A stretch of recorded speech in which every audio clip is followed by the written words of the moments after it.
સુરતમાં હીરા ઉદ્યોગ છેલ્લા 2 વર્ષથી મંદીનો સામનો કરી રહ્યો છે।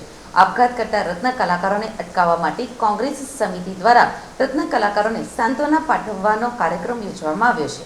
રત્ન કલાકાર હિત રક્ષક સમિતિના કાર્યકર્તાઓ માનગઢ ચોક ખાતે એકઠા થયા હતા।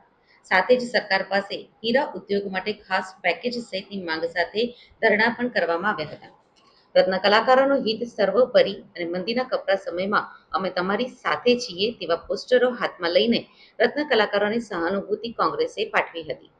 કોંગ્રેસના મીડિયા કન્વીનર કલ્પેશ બારોટે કહ્યું કે આ દિવસો પણ ચાલ્યા જશે। સમયને થોડોક સમય આપો। જીવન અમૂલ્ય છે। આત્મહત્યા કોઈ ઉકેલ નથી।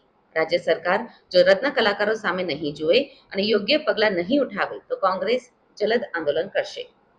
સુરેશ સુહાગિયાએ કહ્યું કે અલગ અલગ સ્લોગન હાથમાં લઈ કોંગ્રેસે રત્ન કલાકારોને સાંત્વના પાઠવી જનજાગૃતિ ફેલાવવાનો કાર્યક્રમ યોજ્યો છે। રત્ન કલાકારના આપઘાતના કિસ્સા પણ સામે આવે છે, ત્યારે આ કપરા સમયમાં રત્ન કલાકારોની પડખે કોંગ્રેસ આવી છે।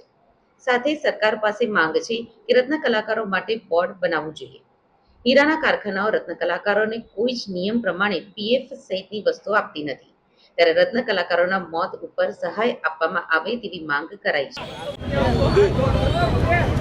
છેલ્લા ઘણા સમયથી રત્ન કલાકાર પરિવાર દ્વારા જે આત્મહત્યા કરવામાં આવી રહી છે એ પરિવાર ભવિષ્યમાં આત્મહત્યા ન કરે તેઓને પ્રોત્સાહન આપવા માટે સુરત શહેર કોંગ્રેસ આયોજિત એક ધરણાનો કાર્યક્રમ માનગઢ ચોક ખાતે રાખવામાં આવેલો છે અને અમે આપણી ચેનલના માધ્યમથી સરકારને ચેતવવા માંગીએ છીએ કે આ તાત્કાલિક અસરથી રત્ન કલાકારો પરિવાર માટે પેકેજ જાહેર કરવામાં આવે, જેને કારણે ભવિષ્યમાં કોઈ રત્ન કલાકાર પરિવાર આત્મહત્યા ન કરે।